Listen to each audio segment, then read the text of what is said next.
Hi, Paloma. Lovely for you to join us.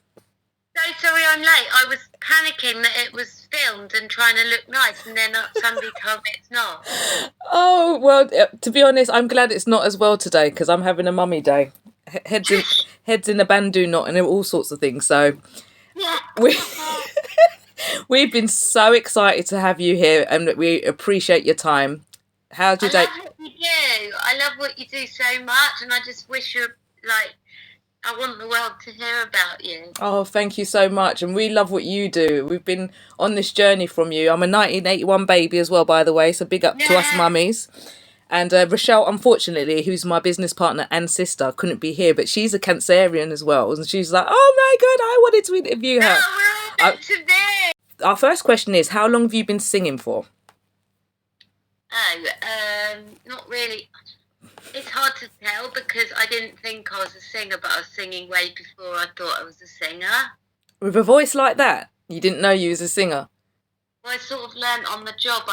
When I first got signed, I wasn't very good, and I was quite aware of it. But I think it was more about my personality that made me break through. And I had this singing teacher when I was at university who was like a gospel leader. Okay. He used to make me say he'd go to me, "What are you?" And I was at dance college, and I'd say I'm a dancer, and he'd say, and I'd be like, and nothing. And he'd be like, well, I said, until I sound like Aretha Franklin, I'm not a singer. Do you know what? He was like, okay, well, let's get lessons done then. That makes so much sense because you've got such a soulful voice. Like, it really comes from the soul. I love listening to your songs. That Christmas song that you've got, Only Love Can Hurt Like This. Oh, the Christmas mix. That's amazing. Absolutely amazing. But anyway, let's move on. How would you describe your sound? The sound? Yeah. Like, would you say that you do sort of like indie pop, reggae? Like, do you have a fusion? Like, what's the influences in your sound? The influences are definitely like soul and rock, but it's weird to me because people call me a pop artist. But like the other day, I was trying to get on a session with a company. I'm not going to say who because they might get pissed off. But they said, "Oh, we're focusing on soul artists." But I thought that was a weird response to me because I was like, I'm a soul artist. That's I don't right. really understand what you meant.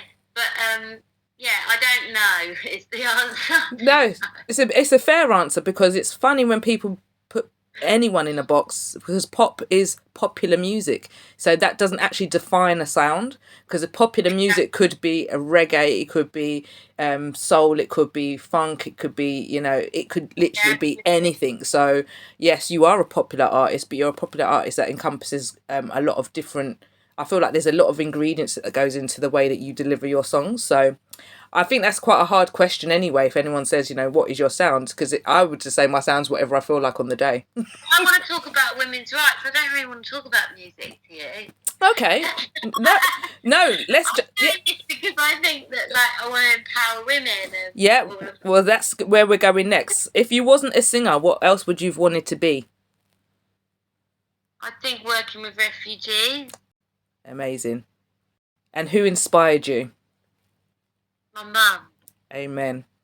I think she is a single parent mum living in Hackney and everything that came with it. And I think she's just 100% the reason why I'm the person I am today. And she's such an inspiration even today. She's always the one to put me in perspective.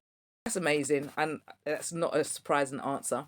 And have you got have you got three favourite female artists? But I would just say who in the world of female empowerment and musicians has inspired you? Erykah Badu. Excellent. Just timeless. Yes. And everything's beyond her music. The music's just a fraction of who she is. Her whole being is just amazing. And inspired me. Etta James is who I have always found vocally inspiring. And then There's so many. There is so many. It's hard to say three. Mm-hmm. I think no, there's just too many.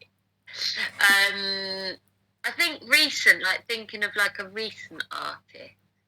I love that you mentioned Madonna before. Yeah, I grew up with Madonna, and Yes. she was just absolutely mind blowing, isn't she? Yes. Of all the, like she spent her whole career standing up for what she believes in, using her platform for good, and shattering kind of like conventional views of how women should behave. Absolutely. Yeah, she's a good one. Let's do her.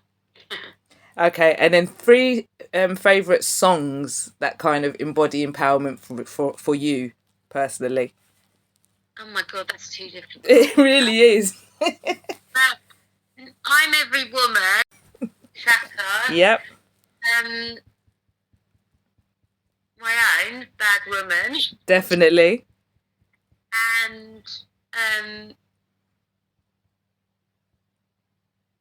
there's one, I'm trying to think. There's one called You Bloody Motherfucking Arsehole that I like, Martha Wainwright. Hello! I've never heard that one, but be sure that we're going to check that one straight after. I'm going to check it out. Bad Woman is definitely being held as well an empowerment piece, and I'm glad that you mentioned it. But what message do you want listeners to take away from that song? I think it's to do with rejecting like social expectations of like we're all raised to be bad women and to be good girls. Yes. And like that kind of has a really terrible knock-on effect.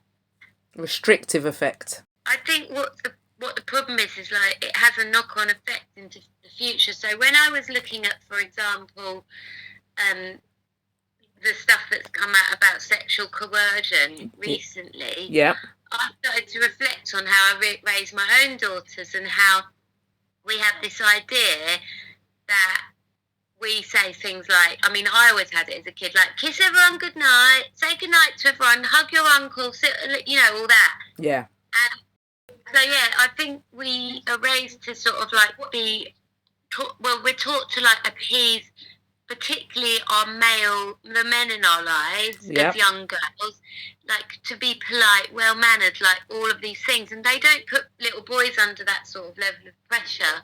Like, oh, she's so rude. And I've got quite a feisty eldest daughter. And as soon as all that stuff came out, I stopped saying to her, you've got to hug people goodbye and you've got to do this. She doesn't like it.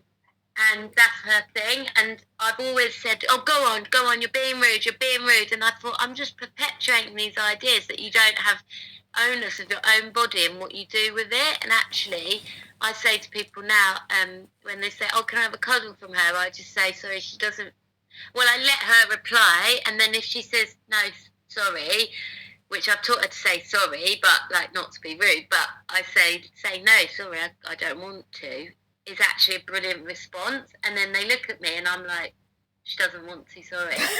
And I think that's like people find it weird that I do that. No, I'm sitting here clapping. I'm not going to be a good girl. A good girl, who decided what a good girl was? Yeah. And it's about embracing like your inner badass woman rather than bad, but like being like, yeah, I'm absolutely flawed. As men have been embraced for being their whole lives, I'm flawed, and I'm going to embrace those flaws and use them, to be the individual. It's not even a question of good and bad. So that's what the song's mainly about. And I just, all the stuff, it's funny because how people have reacted to my social media about it and stuff. Yeah. I'm mucking about, I'm joking, making light of it, but the reality is it's like, a deeper thing. But some of the reactions are like, oh, I don't like this new Paloma, even from women, like, she's so brash and uncouth, and I'm like, who decided, like, I'm me, yes, but who decided how a woman should be behaving? Like, I didn't get any sign off on that. Where was the unwritten rule? I really think that's an interesting perspective in terms of people's responses, because I suppose whenever you put out art, you don't expect that type of response to come from females. Yeah, I really believe that there are alpha and beta characters in Yeah. life, and it goes across gender. And I think that I'm an alpha, and that's okay. But it's also okay to be a beta character. But I don't think it's gender specific. No. That's it. But I do think it's everyone's responsibility to be a feminist, not just men, not just women, but everyone's. And like you get like the patriarchy coming out of women's mouths as well, and I'm done with it. Yep, agreed. And that's the type of content that we really are trying to push, that narrative, because what we know is that there's going to be, like you said, an alpha, beta, and in-betweener character, but it should be a freedom of expression for all. And that's why I'm so, you know, when we say we're feminist, doesn't mean we're anti-men. Just like when I say I'm pro-black, doesn't mean I'm anti-white. You know, it's just 100%. equality. Also, I'm pro-black. Like, Yeah, that's right. You believe that everyone should be feminist and everyone should be pro. Like, I get it. Everyone, like I agree. I'm actually pro the underdog. So whoever, don't get me started. And that's what we love about you, and it does transcend. I will tell you that it actually does transcend, and then it could be a case of people being like Marmite. You either love it or you don't. You love it, like it, or you lump it. So that's where it's at. So we said, if we was to print a Bad Woman T-shirt, what would be your favourite lyric or line to feature on there? Let me think of it. Well, I think I'm not a good girl, I'm a bad woman's the best line. I know it's obvious, but like, and then there's one in the bridge that says that I like. I know it says, I hope you find perfection, but I know that'll never be me. Can I say that was the line that we chose between you and I? Yeah, but then to be honest, that was what Rochelle chose, and I said, I'm a bad woman. That's it. That's all I would put on my T-shirt. I'm a bad woman. And then in small print, I would say, you made me this way. That's the small print. The caveat. No, that's excellent. So when is the Glorification of Sadness coming out? We know it's in 24, but what month? February 16th. Oh, just after Valentine's Day. That's amazing. Well, not just after, but... those single ladies who didn't get Valentine, you can buy it for yourself. Well, what I will say to you about that, you've just said single ladies, and the video is amazing. It does give us a kind of Beyonce vibe, that type of lemonade type of, like, the visuals you went really... We love it, and I hope you enjoyed making it, but it's definitely got like your spin, but it's just it's got that empowerment, that kind of breaking out, a new life, a new me type of vibe. Was you part of the production of that, or the storyboarding? Yeah, I was. I wanted to have something where it was like all liberated and sexy, and then there was like the obvious that I'm still a mum. Yeah. That's the key part. Yeah, and apparently, so my creative director that I work with showed it to their sister, and their sister was crying her eyes out, apparently, because she was like, it's so hard. She was going, oh, she looks really hot all the way through, and then when she saw the kids at the end, she burst out crying. She was like, we can still be like that. Yeah, we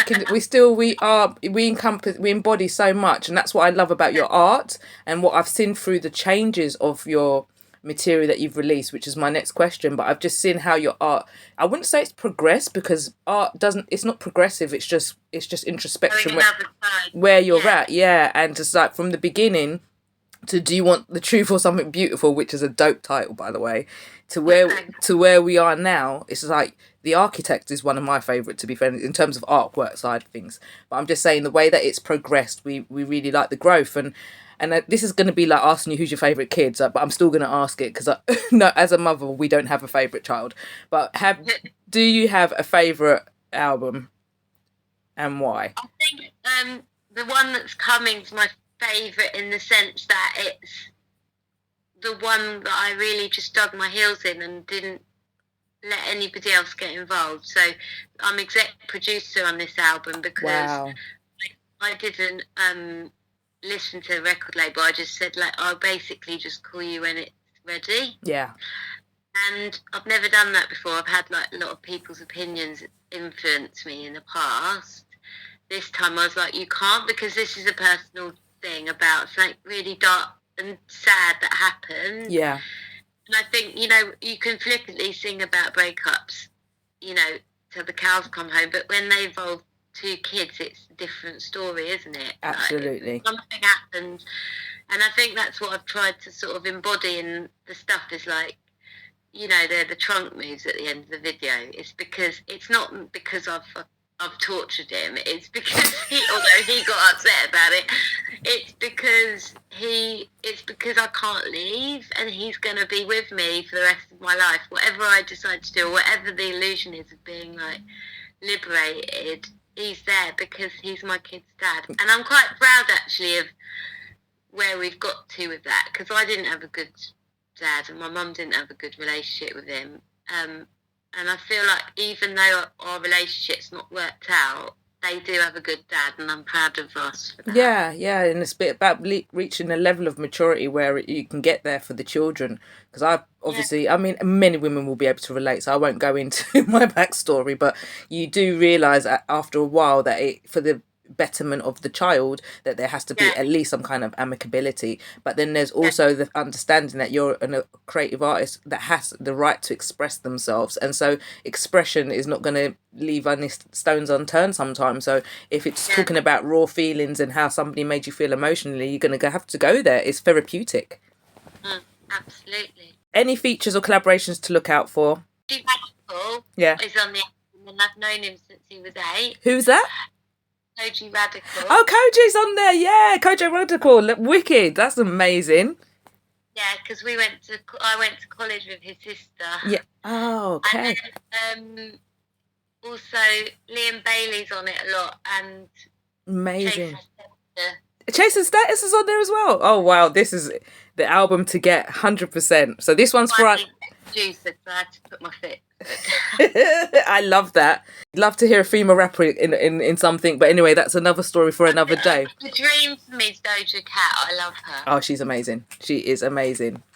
I love her so much. For the female Femme Fatale fans, we want to know what's your favourite F word and why. F word? Yeah, because we're Femme Fatale, so we just ask everybody what's their favourite F word. Let me think. It's